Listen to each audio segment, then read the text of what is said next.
గణేష్ గారు ఇది ఆయన గణేష్ ఆవేదన.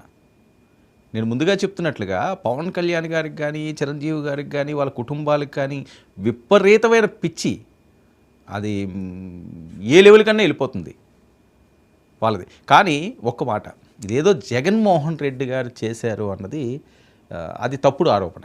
ఎందుకంటే జగన్మోహన్ రెడ్డి గారు చెప్పి మీరు వెళ్ళండి వాళ్ళ మీద రాళ్ళు ఇసరండి లేకపోతే సీసాలు ఇసరండి అని చెప్పరు. ఓకే, వైఎస్ఆర్సీపీ మీద అభిమానం ఉన్నవాళ్ళు తట్టుకోలేక చేసి ఉండొచ్చేమో కాక, కానీ అది పోలీసులు నిరూపించాలి. ఎవరి మీద మనం బురద చల్లకూడదు.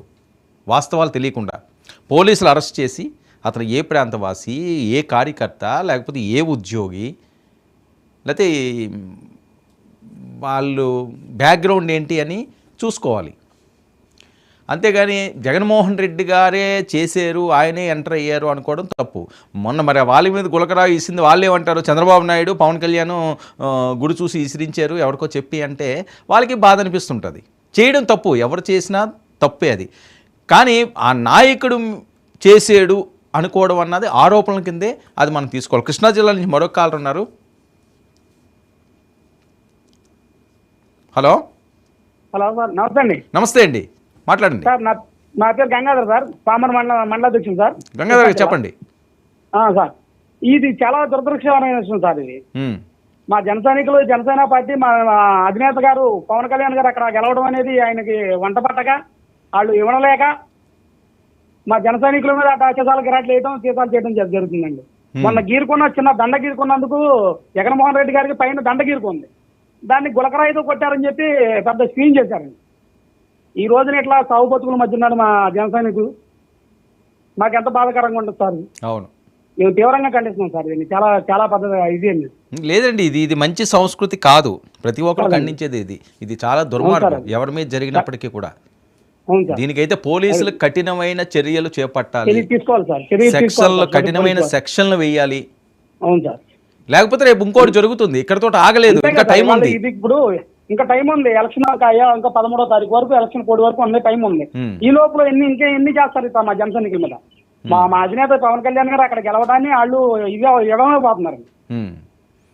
పవన్ కళ్యాణ్ గారు పిఠాపురంలో బంపర్ మెజారిటీతో గెలుస్తారండి. ఆయన గెలుస్తాడని చెప్పి వీళ్ళు వాళ్ళ రోజున ఇట్లా చేయడం అనేది ప్రతి ఒక్కరు కూడా పిఠాపురం వచ్చి ఇప్పుడు మా కళ్యాణ్ గారు చిరంజీవి గారు, నాగబాబు గారు మిసెస్ వీళ్ళందరూ కూడా పర్యటన చేస్తుంటే, ఈ విధంగా జరుగుతుంటే ఆ పర్యటనలో మా జన సైనికుల మీద అటు చేసాలు గరాటేసి చేయడం అసలు సమన్వయం కాదండి అది. అవును, లేదు, పోలీసులు కఠినమైన చర్యలు తీసుకోవాలండి. సర్వత్రా అదే డిమాండ్ కూడా వినిపిస్తున్నది. గంగాధర్ గారు, థ్యాంక్ యూ. Okay sir. ఖచ్చితంగా పోలీసులు ఇలాంటి దాని మీద కఠినమైన చర్యలు తీసుకుని ఉక్కుపాదం మోకపోతే ప్రమాదం ఇంకా పొంచే ఉంది. తీరం దాటలేదు తుఫాను తీరం దాటలేదు. తీరం దాటనప్పుడు దాని ఉధృతి ఎలా ఉంటుందో చాలాసార్లు చవి చూశారు ప్రతి ఒక్కరు కూడా. తుఫాన్ టైంలో తీవ్ర తుఫాన్ ఇది. ఎన్నికలు అంటే ఒక తీవ్ర తుఫాను, ఒక సునామీ. అది తీరం దాటినంత వరకు కల్లోలం సృష్టిస్తూనే ఉంటుంది. తీరం దాటాక చల్లబడుతుంది. ఇక్కడ తీరం అని నేను ప్రస్తావించినన్ని పోలింగ్ సమయం 13వ తేదీ. 13వ తేదీ వరకు కూడా ఇలాగే ఉంటుంది. చాలా జాగ్రత్తగా ఉండాల్సిన అవసరం ఉంది. అక్కడ చూడండి, మన వాళ్ళు విజువల్స్ చూపిస్తున్నారు. నాగబాబు గారు వీళ్ళందరూ కూడా పాదయాత్రలు చేస్తున్నారు. వర్మగారు కూడా వాళ్ళతోటి వెళ్తున్నారు, ప్రచారాలు చేసుకుంటున్నారు. ఇంటింటికి వెళ్తారు, అందరూ వెళ్తారు, ప్రచారాలు చేసుకుంటారు. వంగా గీత గారి తరపున కూడా చాలామంది సినిమా వాళ్ళు వెళ్తున్నారు. ప్రచారం చేసుకోవడంలో ఎటువంటి తప్పు లేదు. ఎవరు గెలాలనే కోరుకుంటారు, ఓడిపోవాలని ఎవరైనా కోరుకుంటారా? అందులో ప్రధాన పార్టీలో ఉన్నవాళ్ళు, ముఖ్య నాయకులు,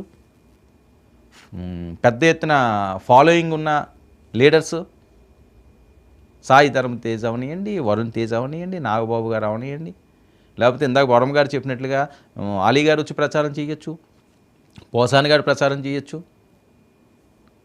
ప్రచారాలు ఎవరన్నా చేసుకోవచ్చు. కానీ పిఠాపురం మీద ఎందుకు ఇంత కాన్సన్ట్రేట్ చేస్తున్నారు? పవన్ కళ్యాణ్ ఓడిస్తే ఏంటి కలిసి వస్తుంది? అంటే పార్టీ పూర్తిగా నిర్వీర్యం అయిపోతుందనా, లేకపోతే ఇంకో రకంగానో ఈ రకంగా చేస్తున్నారా? లేకపోతే పవన్ కళ్యాణ్ గారి కుటుంబం మీద గిట్టిన వాళ్ళు ఇది చేశారా? పార్టీలకి సంబంధం లేకుండా ఎవరు చెప్తారు దీన్ని? కర్నూలు నుంచి మరొక కాలర్ ఉన్నారు, తీసుకుందాం. హలో హలో సార్, హలో అండి, చెప్పండి సార్. రఘుపతి గారు.